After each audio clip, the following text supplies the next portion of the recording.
here, but we are back finally on the Where Eagles Dare podcast with Lee and Tubby. Thank you for tuning in tonight. If you're tuning in on YouTube, Facebook Live, or Twitch, or if you're one of our many podcast listeners on Amazon Music, Spotify, Apple Podcasts, and so many others, we're glad to be back. But the reason that we took some time to decide to come back, we put it out on Facebook to let everybody know, but it was because of the injury to Damar Hamlin, who nearly almost lost his life on Monday Night Football this past Monday. You know, we were coming off the loss on Sunday, fully prepared to talk about it on Tuesday. Then this happened, and it was kind of like football seemed to take a back seat. It didn't matter as much. We wanted to make sure that everything was good with Damar Hamlin before we did this podcast. And plus, because there was so many things that were going to be up in the air about, was this game going to be played again? If it was, were all the other week 18 games going to be pushed back a week? So many things to consider. But the primary thing was the health of the safety Damar Hamlin for the Buffalo Bills. We found out today that not only is he off the ventilator, off the tube, he has actually said some words. Yesterday, he wrote down a few words, and it was funny because if one of the first things he did was write to the docs and say, "Did we win?" Which is just crazy to me because he's thinking about the game when the rest of us were worried about his health. And the doctors told him, "Son, you won the game of life." So that was kind of interesting. But today he got to speak to his teammates and encourage them over Zoom. Sean McDermott made a statement saying that he gave him the heart sign a couple times, which was great, and he just told him he loved him. And so now they can focus on football. It's kind of given the blessing for all of us to kind of now take a breath. All right, the kid's good. We're still going to think about him. He'll still be in our prayers, but we could take a breath and kind of now get back into the business at hand, which is week 18 of the NFL. Before we talk about the Saints and week 18, I did want to point out for the Eagles, they did this for Damar Hamlin during the week, and I thought this was amazing. They turned the Lincoln Financial Field from green to blue. They lit up the lights everywhere. And it's just an amazing sight to see at the link. And that's the thing about the NFL. When something like this happens, we all kind of come together as a one unique family. And it doesn't matter about rivalries. We're all concerned about the players. I thought one of the most amazing sights for the Damar Hamlin thing was watching all the fans walk out together, the Bills and the Bengals fans. Granted, they're not like major rivals, but they were going against each other. And to see people holding hands and praying for the kid in the parking lot in a big group, it was kind of touching for me, and it kind of puts everything into perspective. So, things didn't go our way on Sunday, but we hope that things can turn around this coming Sunday. We've got one last chance at the first seed and a bye in the first week. We hope that happens, but we're going to talk about that in just 1 second. First of all, we got to talk about the implications, the way it affects the NFL, because they did make a decision today. Troy Vincent put out a 2023 Resolution G-1, which was approved at a special league meeting. And basically, to sum it up and not go into too much detail, it's if Buffalo or Cincinnati, the two teams that didn't play 17 games, ends up in the AFC Championship game, it will be played at a neutral site. And that's the biggest part of it. It means Kansas City gets a number 1 seed. I assume they're going to get the bye because they have the higher winning percentage. So that means Buffalo will have to play at home in the first round. I don't know how fair that is, but this is the best result they could give us. The other thing is because had Cincinnati lost to the Bills, Baltimore would have had a shot at the division title, and now that's gone. So what they've done to amend that is if Baltimore beats Cincinnati and the two of them, because of seeding, end up playing in the first round. So it's tough because Baltimore would get the division title based on Cincinnati not having the right winning percentage. I think that's how it works. And then they would toss a coin if they end up meeting each other in the first round, to determine which field it would be played on instead of at a neutral site, which is just mind-boggling. So a lot to see. I'm glad the Eagles aren't mixed up in this. Most of all, glad that Damar Hamlin's okay, but glad because I explained these things to my wife. I said, if this were the Eagles, and again, concerned for the kid, but if this were the Eagles and the Eagles and the Cowboys were with one game within each other, and we can't play this game on Sunday, and they say, oh, well, because the Cowboys can, we're going to go ahead and give them the division and we're going to toss a coin I would be it would be a mess. So anyway, just getting back into that. Let's talk about the Saints game. I don't really want to, but we have to. It's unfortunate. It is what it is. And we ended up playing the Saints last Sunday, and this is how a lot of us felt. I have a few of these images because I mean, literally, the game for me was I couldn't believe what I was seeing. It quite possibly was the worst game of the year for me. I would have to say it was, because after losing to Dallas, which really sucked, the Eagles had a shot at the number 1 seed against a 6-9 team at home, Right. and they did basically nothing. Gardner Minshew got the start again. The defense in the second half played well, but not so much in the first half. So, I mean, it's like we've got Tony Soprano here. How could this happen? How could this happen? And then I like this meme here. He's probably thinking about other girls, and the one with the guy laying on his side, and him. Are the Eagles okay? Because that's me in my household. Whenever I'm moody or depressed, that's me every year. And then if you've seen Silver Linings Playbook and you know Robert De Niro's character as the stereotypical Eagle fan, but the atypical Eagles fan. I love this character, love this guy. He channels all of us. That's what I felt like on Sunday. It was miserable, man. I didn't even yell or show any emotions. I just sank in my chair and just went, what the heck, man? This is what you come out to clinch a number 1 seed. And it was just not good all the way around. What are your thoughts? We don't need to break the game down because there isn't much to break down. I can say this right off the bat. The Eagles didn't have a first down till the last drive of the first half in the 2-minute offense where the Saints were in prevent. They had no first downs. No first downs. All 3 and outs in the first half. Yeah. The defense gives up an 8-minute drive. The first possession to New Orleans is the longest drive this season for the New Orleans Saints. Their opening drive against the Eagles that led to a touchdown. That's basically all you really need to know about the game. But what were your perspectives on the game? What are some of the things that stood out to you this mess, Tubby? Well, the number one thing that stood out was, man, the offense just wasn't prepared. Just not at all. And you mentioned the 1 first down, and got to even mention that 1 first down came because the interception that the defense got. If not, even that doesn't exist because we get the ball back with 34 seconds to go. So really the offense was completely blanked in the first half. I think the defense gave me a lot of things to worry about in that first half, but just like the rest of the year in the second half, they kind of just do something different. So it was really hard for me to leave that game talking about the defense. I think this came down to finally Gardner Minshew had a little pressure on him. When you play with house money all the time, it's easy to joke around and people talk about your hair flowing at practice. But this was the first time the Eagles said, yo, go win this game. No, we're not even, go win. I felt like the first time he felt pressure in Philadelphia. And he threw as many touchdowns to the other team as he did to our team.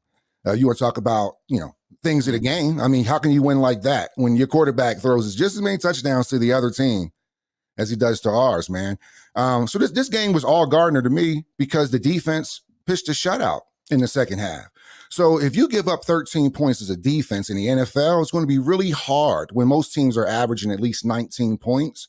So you're 6 below average. It's going to be really hard to take blame from that game. So I think Gardner played so bad that it kind of had to sit the defense to the side because after a while, you're just like, man, we aren't doing anything on offense. And then really the game was Gardner Minshew being unprepared, the defense being a little bit of a sieve in the first half. But that second half came down to, one lucky play to AJ. Boom. We get that one play.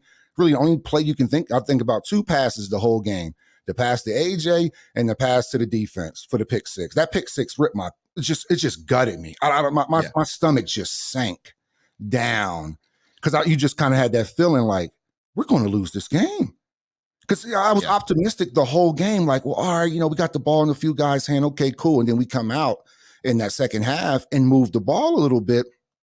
So you go, oh, okay. But man, that was the worst quarterback play we've seen in a long time from anybody wearing an Eagles helmet. And I think it just comes down to what we've been talking about before. It's just, to me, this is the reason why Minshew is the backup. Because, and I said this beginning of the season, and I said it all last season, this is the NFL. This is a business. This isn't like a popularity contest. If you're good, they come get you and they pay for you. That had nothing to do with me. That's just what you see. There has been over, I think they said it was 3 teams that are on their third quarterback. There's like 10 teams that have started more than 3 quarterbacks this year. 10 teams in the NFL. That means guys are dropping like flies, getting hurt. Everybody's kind of just limping to this finish, man. So yeah, man, I just think it really just came down to the offense being unprepared. I know the offensive calls were a little bit iffy to start off with, but when you don't execute when you run 9 plays and you take 3 sacks, what can you? It's hard to really determine if the offense can do anything because you're taking a sack every other play. You're not getting the ball away, so it's just like 3 and out, 3 and out. It just made it hard because they ran a little bit, to start out, and then they started to throw the ball. And then they tried to mix it in, and none of it worked. Like, no matter what they did, whether they started out run heavy, because they start out the miles, and then you take the sack over, right? So even when we say run the ball, well, we came out running miles. He got like, it was like 3rd and 2, and then we take a sack and it's over. Now that draws stuff. Then we say, so it was just being unprepared, man. I think Sirianni didn't make a lot of the adjustments. I thought some of the routes were too long when we were struggling. I said, come on, man, let's just get the ball out of his hands. Because the routes sometimes was 3rd downs, it'd be like 3rd and 2, 3rd and 3, and they're running 10-yard routes. Yes. And you're just like, look, your quarterback is getting killed. I mean, he took 6 sacks himself. Your quarterback is getting killed. You got to run better routes, or not better routes, but crisper routes. And that's when the AJ started coming in with those slants, and you started seeing Devontae catch more slants, and then just kind of fell in love with that and just threw a ball that just made absolutely no sense to AJ. He was never open. It's like he didn't even look. No, he didn't. If Jalen throws that pick 6, man, Philly erupts. But you could just hear the stadium just go, oh. It was just unbelievable. So me, that was the game, man. That was the game. In the beginning, I was really nervous about the defense. But then in the end, it's like I couldn't say anything about them. That's what's been letting Gannon off the hook all year. That defensive line, man. It has. That defensive line has bailed Gannon out so much that it makes it hard from a bottom line perspective. Like I said, the 13 points, it's like, you can talk a lot, but at some point you're going to sound crazy because they only gave up 13 points. That makes sense versus like a team that gave up 40. You hold the professional football team to 13 points. You go, good day, defensive coordinator. But we know that's not it. We know it's fool's gold. Yes. So that's why we still talk about the defense. So in a nutshell, man, that was me, man. That's how I felt. Gardner finally had a little pressure, and this was the result of it. It's no way we should have walked out of there not victorious. No way. Right. And this is how all of us felt. Jalen probably felt the worst, being on the sidelines, helpless in the 4th quarter. And this is before the pick 6. And he's just watching this team make poor decisions, and including doing the rugby scrum with Minshew, and Minshew runs it horribly. Now we could talk about, the defense was prepared. No, when Jalen runs that rugby scrum, he uses his legs, he puts his head down. Friggin' Minshew ran to that standing straight up. Yeah. That was one of the worst quarterback sneaks I'd ever seen. So this is how Jalen felt. This is how all of us felt. And you talked about the defense, and I want to give credit to that front 4-5, including Hassan Reddick, doing whatever they could in the second half to get the Eagles the ball back, and then the Eagles don't do much with it in the second half. But here's the thing about that. If you look at the stats, the Saints had a 37-minute time of possession. So you can talk about, Gannon's defense only gave up 13 points, 20 overall with the pick 6, but that 37 minutes is Gannon right there. If you look at I know that Andy Dalton only threw 22 passes. He had an 81% completion percentage. That is the problem, is that, he threw for 205 yards. 81%. That means that he's hitting 8 out of 10 passes, no problem. Mhm. That's unheard of.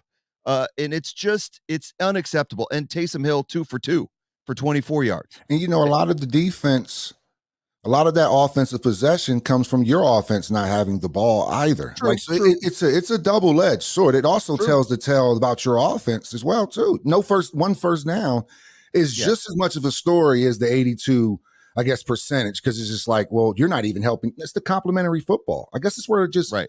complementary football was not in play for the Eagles. And it was like when the defense was bailing out, then even you couldn't get a breather. So you got the first 3 and out, your defense right back out there. Okay, you go Yep. another 3, they right back out there. Remember, we said that was the problem last year with our offense, was that our offense we weren't scoring, we weren't getting touchdowns, and we wouldn't put together long drives until the end of the season. Our defense was getting killed by every quarterback because they were. But you look at the time of possession, we banged on about that a lot last year, time of possession, because we couldn't move the ball. And I Right. think it's just the same thing. Like, we also the offense didn't give the defense a fighting chance No. in that first half. I mean, it was just abysmal. It was abysmal. It's a combination of things, Yeah. and you're right. The 37 minutes is as much Gannon playing the shell Mhm. zone against the offense not doing anything with the ball. You saw the stat that just came up, the first quarter stats. He had 3 plays of 2 yards because we only got 1 possession because the Saints had an 8-minute drive. Then we turned it Man, right back over to them, and they used up all of the first quarter. The Eagles had the ball for 2 minutes in the first quarter. That's man. ridiculous. And then after that opening drive, when you do, like you said, had the 3rd and 2, they just stopped going to Miles. If you look at what happened, this is Miles Sanders talking about scoring just 10 points. The Eagles defense gave up 0 points and 66 yards in the second half, but the Birds couldn't do enough on offense. This is just bad football all around offensively. We've got to be better. You can't win games like that. But if you look at this, Eagles ran just 17 plays in the first half and only those 2 rushes for Miles Sanders. That's inexcusable. Oh, yeah. Shutout in the first half for the first time this year. That's inexcusable. So here's what I don't get. We have Shane Steichen, who has been calling plays masterfully Mhm. most of the year. When we go up against a bad run defense in Green Bay, we run the ball down their throat. When we go up against a poor pass defense, we throw the ball against them. But Mhm. against the Cowboys, who are weak against the run, we were pass happy. Against the Saints, who are very strong against the run, even with their injuries, they got Marshawn Lattimore out there. We threw the ball 32 times and only rushed Miles Sanders 12 in the entire game, and he averaged 5.1 yards a carry.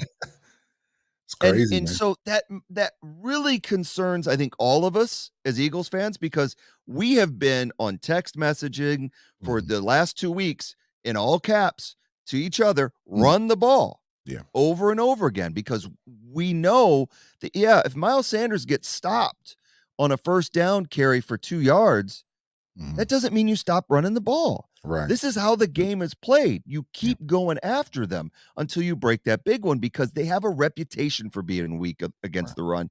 And now, of course, the biggest running play of the entire game we know of was called back for this unbelievable holding call that was called on Landon Dickerson, which was a textbook block. uh, I'm tired of the NFL. I'm not going to whine too much on this one, because bad calls happen, and seems to be the last few years they happen more and more frequently. So I'm not going to whine too much, but I will say this: I am sick of the NFL refs determining that if a player falls of his own accord and they don't see it, and they just see somebody's butt hitting the grass, that's a holding call. They have to start looking at the play. It's a knee-jerk reaction that all refs do.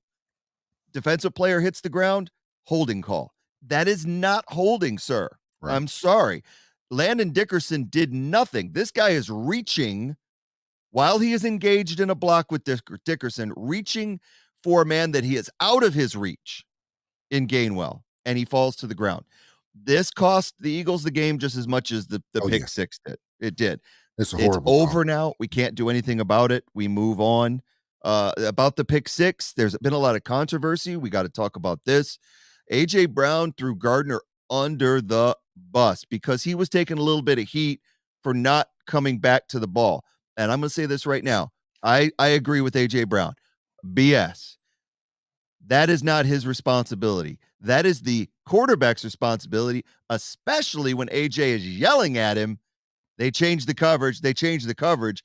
And our quarterback doesn't recognize or listen or look at his wide receivers.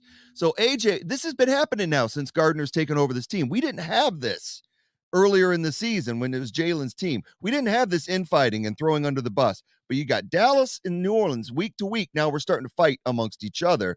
And you got to know that it's all coming from this quarterback who is not a leader.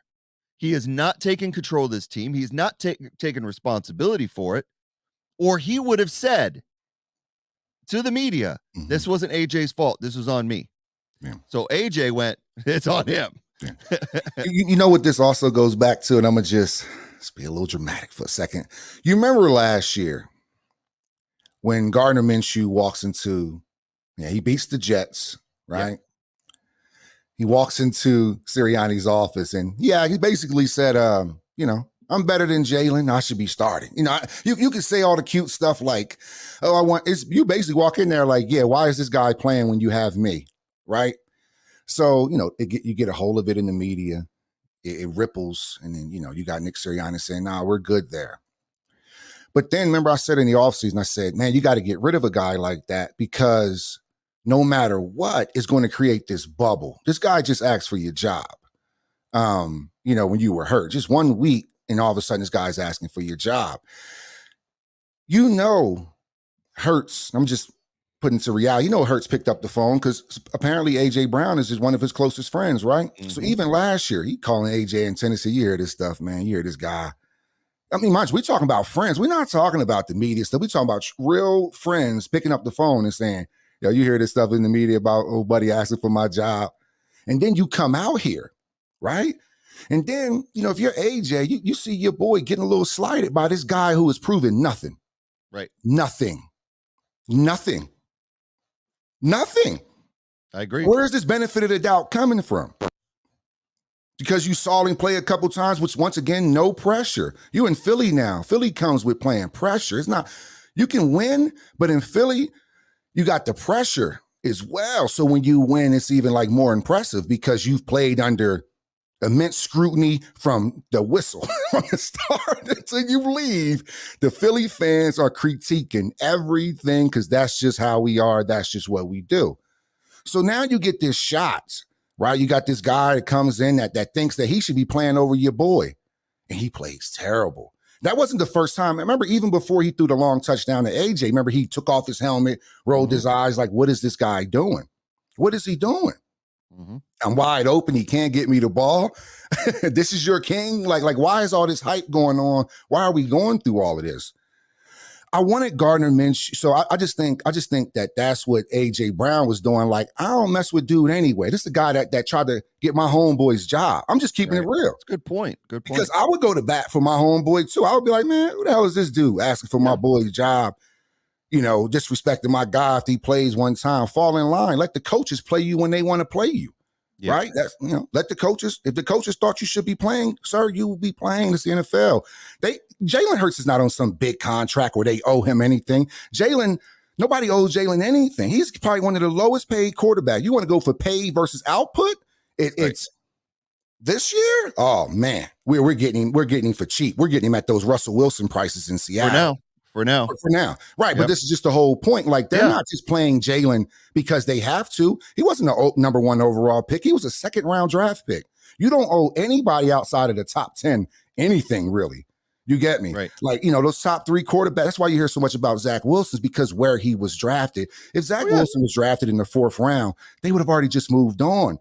But you had to continue to justify to your fan base why you picked this person in this spot. And that's why it hurts so much. Yeah. That's why Rager over Jefferson hurts so much, because you have to justify picking up Rager in the 1st round. That's the whole point. It's not even Justin Jefferson. It's how did you pick this guy in the 1st round? Yeah. Period.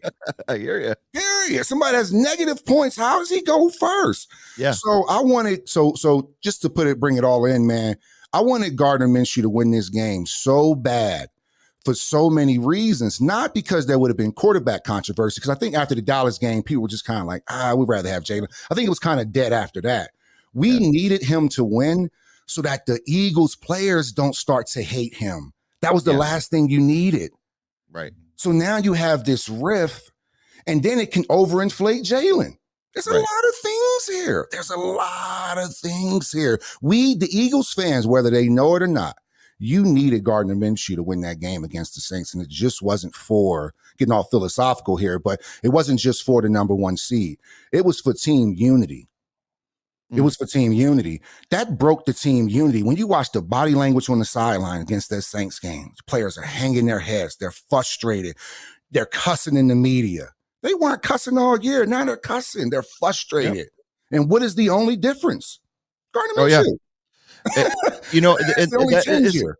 It is a great point. To go around the block on that, but I just wanted to bring it in. Like, this is why you're going to get smoke from AJ, because he's close friends with Jalen. Yeah, no, it totally makes sense. And the thing is that I think that, like you said, it inflates Jalen, because now you can't say he's not the MVP when this is that you get. We've got the drop off between the two. The first 14 games, the Eagles' total QBR was 69. With Minshew, it's 38. Yards per rush, 4.8 as a team total. Under Minshew, 3.5. We know he can't move with the ball. He's not mobile. He can't take off with it. He's easy to defend. And then you've got the PBWR is 64 to 54%. It's unbelievable the difference between the two in just 2 games.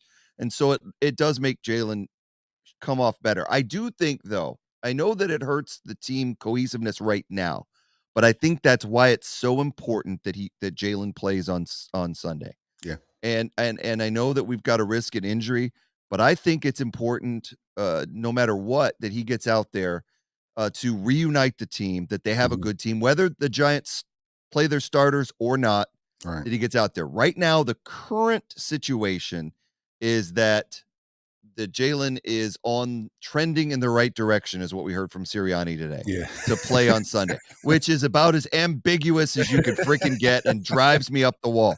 But I'll take it.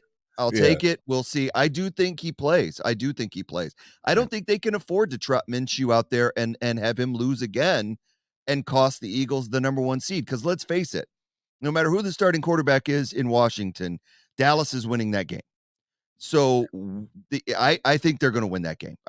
Washington has nothing to play for. In fact, their coach didn't even know they were eliminated. Ron Rivera had to be told at the press conference they were out. That's, to me, you're not a good coach. You're going to have a problem. I don't think he may be there next year. He might. I hope he's there next year. Keep friggin' Riverboat Ron out there and jacking up the Commanders. I don't care.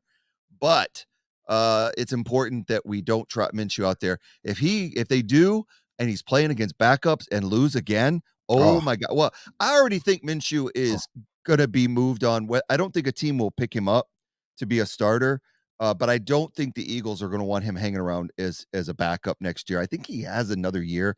I'm not sure, but I don't see how this relationship can survive. I just say this, Dak Prescott goes down in week 1, and Cooper Rush comes in off the bench and wins 3 games and loses to Philly. Does an amazing job, but he didn't have to do that much. They didn't put a lot on him. So you can kind of put this on the Eagles coaches, because honestly, when Gardner came in for those 2 games, they should have focused on defense. They should have focused on the run game and don't make Gardner the center of attention. They basically pasted Jalen's offense over Gardner's face and said, hey, run it. And that's not his offense. And so Gardner's a victim in this too. It's just a bad situation. So we need a backup, to me, that complements Jalen and doesn't try to be Jalen. So we'll see where that goes. But you're right.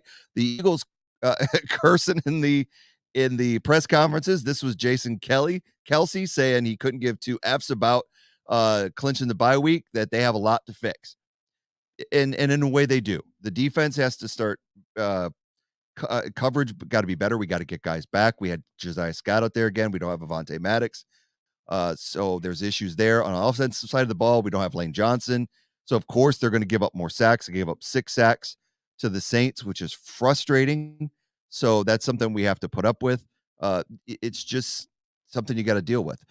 On a bright note, before we get into the Giants game and talking about it, the Eagles, with Brendan Graham's 10th sack of this season, the Eagles are the only team in NFL history to have 4 players with 10 or more sacks. We talked about this during the preview. That is amazing. So we know this is that one of the things we've got is our saving grace is this front 5. These guys are dominant right now, and it's awesome to see. Now, one of the front 5, unfortunately, was injured during the Saints game in what looked like a bad injury. He had his neck bent backwards. He was taken to a local hospital for precautionary reason. He still had movement in all his extremities. But what's funny is I got next to that on this page, Nick Sirianni said Josh Sweat showed up for practice on Monday, and he said, in quotes, he is probably going to bug me to play this week, but we'll see. that doesn't surprise me at all. Josh Sweat's going to be, I don't think we'll see Josh Sweat on Sunday. I don't think that's a possibility. But it's great that he wants to be out there. There's a possibility we could get Robert Quinn back. He's been activated into his practice window. He needs to show us something. So with Sweat out, we need Quinn to get on the field and show he's 100% healthy and do some things. But going back to the defense and real quick and talking about the front 5 and what they do, I do want to mention our defensive coordinator one more time real quick. And this is, again, what has always concerned me. They were talking about Hassan Reddick's performance this year and the amount of sacks that he gets. And Jonathan Gannon said, quote, if I didn't drop him into coverage so much, he'd probably have 25 sacks on the season. Boy, this guy doesn't realize when he says something that angers Eagles fans. And this is something that angers Eagles fans, because the first thing that I want to say to that is that stop dropping him into coverage. Hassan Reddick is not a coverage linebacker. Right. He is a blitzing linebacker that can control run gaps and get to the quarterback. But Gannon's dumbass scheme, we've talked about it, doesn't allow for that. So he takes the teeth away from the defense. But there was something else that Jonathan Gannon said discussing the defense that really annoyed me. He said that everything that they try to control, the 2 things they focus on the Eagles defense, this is what Jonathan Gannon said, is controlling breakout plays and disrupting the quarterback. To me, that is not what the defensive coordinator should be focused on. He's so worried about breakout plays. His primary focus, in my opinion, and all defensive coordinators' focus, in my opinion, is get the defense off the field. Don't worry about breakout plays. Get them off the field. Breakout plays and deep passes and long runs happen 3 or 4 times a game, maybe. They can change the outcome of a game, but they're high percentage. Control what you can control and get after a team. Put them on their backs. But he doesn't think that way. Yeah. He thinks, and the funny thing is saying that affecting the quarterback, I said disrupting, affecting the quarterback. The only thing he's ever done to affect the quarterback is affect him positively. Because every quarterback we faced has a 70% completion percentage or higher. And that's ridiculous to me. So going into this game against the Giants, I've got no choice. He's our defensive coordinator for now. We got to deal with it. But it always is a concern. It just always is for me. And it will be going into the playoffs. It will come down to what kind of defensive scheme and adjustments that Jonathan Gannon makes that dictates whether the Eagles advance in the playoffs, even at home with a first-round bye or whatever, or even if, God forbid, they're the 5th seed. I can't even imagine that, playing in the wild card game. But this is what we've got to deal with. Coming up, Week 18, January 8th, Sunday, 4:25. We're playing the same time as the Cowgirls, so we got to deal with that. The news out of New York is that the Giants are expected to sit their key starters. That means no Daniel Jones, no Saquon Barkley. That's not 100%. They're not going to say that right off the bat, but that's what everybody is kind of leaking the information that to be honest, it doesn't make any sense for them to play their starters. Number one, we beat the blue off of them Right. a few weeks ago, 48-22, just destroyed them. Do Right. you really want to play the Eagles with all your starters in this game where the Eagles need it to clinch, and you're going into your last week of the season and you get the blue beat off you again right before the playoffs? Do you want to do that to your team's morality? As far as their morale, I'm sorry. Do you want to make them freaking hang their heads and have no confidence? So Daboll's not stupid. And number two, since you can't move up or move back in your playoff seeding, why would you risk Saquon Barkley Right. to have a freak injury and then your playoff is done before they even begin? Right. On the Eagles, we know what's up for grabs. We know it's a number one seed in a first round bye. So their starters are going to be playing at least 3 quarters until the game is in hand or whenever.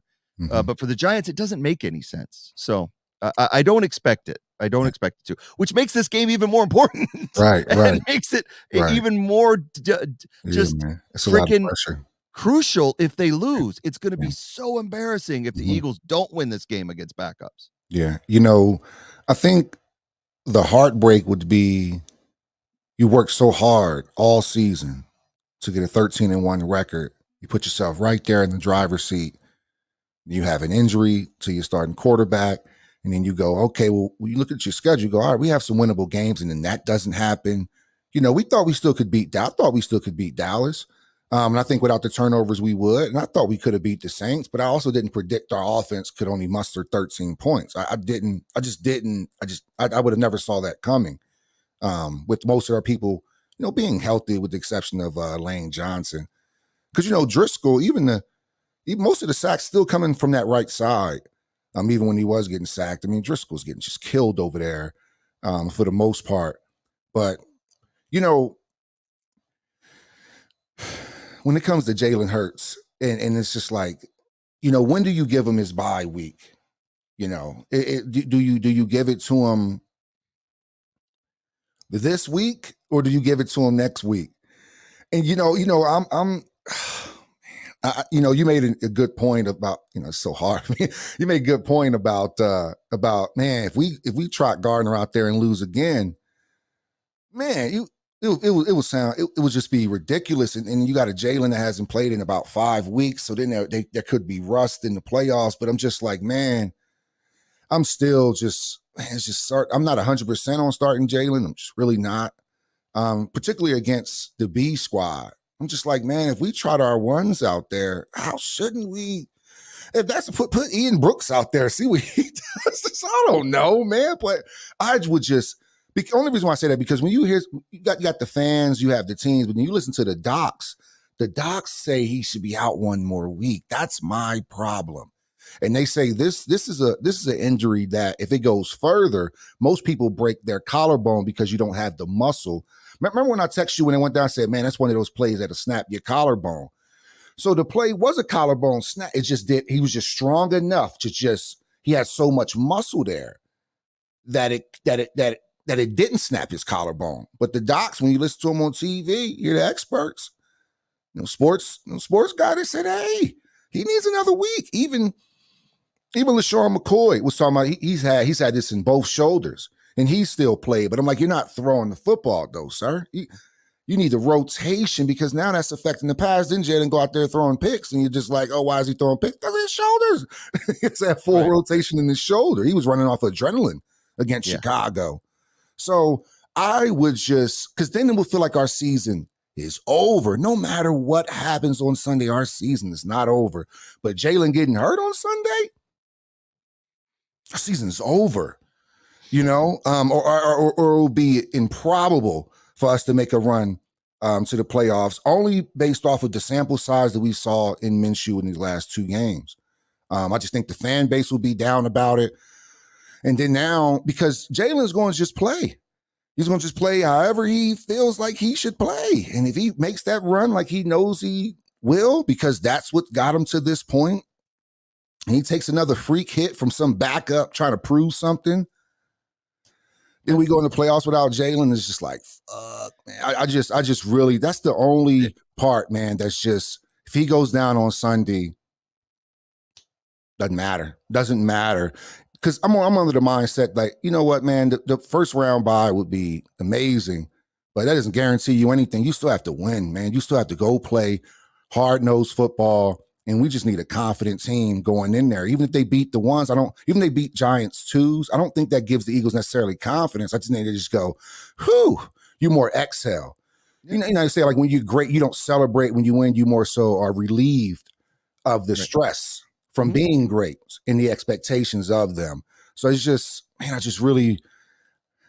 Jalen needs to start. I get that. We need to win this game. I get that. But man, if he aggravates that any further, wow. Because so who would get the first round? Let's say the Eagles did. And I don't even want to, but maybe the Niners or something like that. Niners, the only ones eligible would be the Niners or the Cowboys. Right. If the Niners win, I believe they get it. If the Cowboys win and the Niners lose, then it's the Cowboys. Okay. And so that means the Cowboys would get all their teams at home where their refs are paid. I just have to say that. We've seen dubious officiating in Dallas, Texas. So is there a tiebreaker there, or the Niners hold the? I do believe it's the Niners. I do believe. Now I could be wrong. Lose, the Niners win. Then the Niners will go there. Okay, so let's say the Niners, it bumps us down to what, number 2 seed? No, number 3 seed. No. If Dallas wins, we lose the division. We're 5. Oh, so you got the 4 division winners. So we don't even get a home game. We go to Tampa Bay. If Tampa Bay wins the division, I think they've already won it. I believe Tampa Bay has already won the So Tampa Bay has nothing to play for it. Against Brady at Tampa Bay, the same place where we lost last year. Right. No, sir. Yeah. And that's the thing is, I get it. Yeah. If Jalen goes down, our season's over. If Jalen doesn't play, our season could be potentially over. I'm not saying we can't go into Tampa Bay and win. I see. I'm just saying I like rolling the dice and saying let Jalen go out there. And if he can't throw or if he's having difficulty, then we got to pull him. Give him a shot. Teach him to slide. Because I don't want to take away his on that play that got him hurt. He had a dove. He was diving. He was diving for the position. I get it.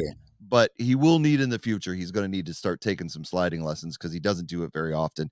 But it is a risk that it's up to Jalen to take it. It's not up to me. It's not up to the coaches. Well, it is up to the coaches if they feel he's not physically ready. They're saying he's trending that way. They said tomorrow's practice will tell them everything they need to know, and we'll see at 4:25 if he trots out there. I just don't have the faith in Minshew that I think he can get it done even against backups. I think the team is lifeless when he's out there. The loss against Dallas and the 2 interceptions, the bad handoff. I don't think, in my opinion, I could be wrong. I don't think Minshew rallied the team after that loss like Jalen does. I just don't feel it. I feel they left that game defeated and deflated, and they weren't ready to play against the Saints because no one got him back up. Now, you could say the coaches should have got him back up, but QB1 has to tell them, hey, we're going to get this done. And if the team doesn't believe in you, if your receivers don't believe in you, your running backs don't believe in you, you ain't getting it done. And that's why I think we'll see what happens. I don't want Jalen to get hurt. Yeah. But we'll see where it goes. Picking the team talking about my bad. I was just going to make that point on your point. Picking the team up. I guess that's one of the things. Sorry, it was so much drama in the media, man. Did you hear how upset Chris Sims got? Because all they did was show him his own receipts. All they did. You know what I'm talking about when Chris Sims was like, Mahomes, Allen, Burrow, those guys are way more important to their team. If you put Gardner Minshew in there, there's no drop off, or something of this sort. Yeah. All they told him was, hey, did you see what you wrote? Did you hear his reaction? No, I didn't see that. I don't watch the mainstream sports media. I think it was anymore. Like CBS or whatever. Can't deal with them. I don't know what it was on. It was he's on on CBS. I think he's on. It was probably like CBS or something like that. But he lashed out at us. But this is what I say. When you play with house money, you can have people just say you're better than somebody else with no proof. And then you can still get that hype. And then you prove them wrong. And then they just cuss you out about just telling them. So that's when I say Chris Sims, what that showed is the epitome of implicit bias. Just to just say, Gardner can do it. You know how disrespectful that is? Chris Sims, you've never led a team 13-1 in your life. You rolling off your daddy's name. We know your father. He barely had a career. We know your father, sir. So here you are. Here you have a guy who has won nothing, who has done nothing, who couldn't come to Jalen Hurts' house and take out of his trash. Can't take out Jalen Hurts' trash. Has never led a team like this. Never wore that Captain C on your chest like this. Never had guys fly into town and high-profile athletes because you're that guy. Never. Nobody even knows who you are unless you make hot takes. And but the crazy thing, he reacted like a petulant child when all they did was say, they roasted him. He was trending. He got mad because he was trending off of his own words. So you'll make the statement to become popular, but when we hold you accountable for it, it's I'm wrong. I'm being aggressive. Basically, tell everybody to F off. Yeah. And that is the whole point. You can put that noise, you can put that stank out there of just anybody can do it. And you know how disrespectful that is because anybody can't lead an NFL team. He couldn't do it. This is the pros. I have to remind people that even when Jalen runs the ball across the touchdown, everybody dreams about that, man. This is you scoring a touchdown in the NFL, not high school, not even college, college is still amazing. You imagine scoring a touchdown in college, the crowd. You're scoring in the NFL and people are just going, it's nothing. Yeah. And I think that was just the little things that Jalen deals with and all the pressure. And it's what kills Minshew as well, too, because he has these people out here just making up stories about him. Right. And when he can't cash those checks that he's not even writing. He's not even writing them. Yeah, exactly. But he has to cash them. So I just wanted to make that point. You said rallying them around. And it's more than just going out and playing football. It's also being a leader as well, too. Right. Doesn't matter what what his record is. It's who you are in the locker room. And you see the body language after that game. That's not a player that the Eagles want leading them. Right. And so the point to make here, and I think we could probably agree on this, if Jalen Hurts doesn't get injured at Chicago and he plays at Dallas and at home against New Orleans, I think there's no doubt in our minds as Eagles fans, for the most of us, they win those games. At least one. At least one. I think they win both of them. I think they win the think Dallas they win game. Both, but they at least win one. We know we beat the Saints. Jalen has a history of beating the Saints. So when you take that into consideration, the team knows it too. The team knows it too. And they're like, this is why I think it's important that Jalen, if he's healthy, that he gets out there and they don't rest him. If he can go, then let him go. But as far as like Chris Sims and the national media, I this year has been really, it was bad in 17 when, I actually saved an article that said about the Eagles. They said, congratulations, Eagles, on getting to the Super Bowl, and your reward is a loss from the New England Patriots. And then the whole article went about how they didn't deserve to be there and how New England was going to run all over them. And it went through the whole season. And that kind of deflated me. This season, when the Eagles were clearly, if not the best team, one of the best teams, if not the best, one of the best. And the disrespect that they've served in the national media, which has become more like politics than it is about sports anymore. It's all politics. And I don't mean the social stuff. I'm talking about who they root for. If you're not Green Bay, if you're not San Francisco, if you're not New York Giants, if you're not the Dallas Cowboys, if you're not one of those teams, you can throw the Steelers in there as well. Mm-hmm. If you're not one of the marquee teams that makes the most money and sells the most jerseys, you are nothing. You are nothing. It doesn't matter if you're 13-1. We are going to treat you like you're 8-8. You are nothing to the national. So this year I said, I've had enough. I expected some respect. I don't know why. But midway through the season, it was only so much I could take for the Eagles to be undefeated and turning on every single sports show that says, oh, it's because of their schedule. And that was it. I was done. So that's why I didn't see Chris Sims, but it doesn't surprise me. And it doesn't surprise me that he got called on it. Look at freaking Skip Bayless, who gets called on the carpet. Now, I didn't think his tweet was that insensitive, but here's the problem. Shannon Sharp did take it very sensitive, and he tries to tell Skip Bayless that, but Skip Bayless can't even let him get the words out of his mouth. And he's got to defend himself. And that's when these journalists, these so-called journalists, have become more important than the game. Good point. Skip Bayless and all those guys, Colin Cowherd, all of them, It's always those type of guys that didn't really make it. Exactly. They've never done anything. Well, Shannon Sharp even pointed that out to Skip, and he got all upset about it. Chris Sims didn't make it. And so here's the thing is that they think that they are more important to the game because of what they bring to the table. But I tell you what, son, when you leave, when you are gone, even one of my favorites, Chris Berman, a lot of people don't like him. I like Chris Berman. When he's gone, you're gone. No one remembers you. Howard Cosell was a legend in the 70s when I was growing up. Nobody talks about Howard Cosell these days. Nobody talks about Frank Gifford on Monday Night Football. Nobody talks to us about these past great sports broadcasters. You remember a few. Remember a few, but yet guys like Skip Bayless think they are bigger than the game. Guys like Chris Sims think they're bigger than the game. Social media, man. These they're not. platforms. Exactly. The social media platforms have just, man, it's elevated them. I mean, we can go on and on. Yes. If anything, I'm willing to just go on the slip, just say, like, I believe that you do have commentators, period, that have become more important than the game. And, I think the ones that particularly piss me off are the ones that never played. Now, if you have a panel of guys that have all played football and they're talking about football, talk away, especially if half of them Hall of Famers and whatnot. Remember when that CBS panel, you had like Dion, Shannon Sharp, you had all these Hall of Famers, Dan Marino, and you just sit back and you go, those are Hall of Famers. I'm going to listen. And they never became bigger than the game because they were the game. But you'll have these guys now that'll talk so much stuff and show up to the game like they're playing. Yeah. They'll show up like people paid to get to that turnstile to see them, see them dunk. You got Stephen A. Smith that think he probably as big as LeBron. And it's just like, no, they pay to see LeBron. But you see Stephen A. walking around the arena, he got his chest all poking out. I'm just like, damn, all of this just for talking trash. Like all of this for just being hyperbolic every day of your life.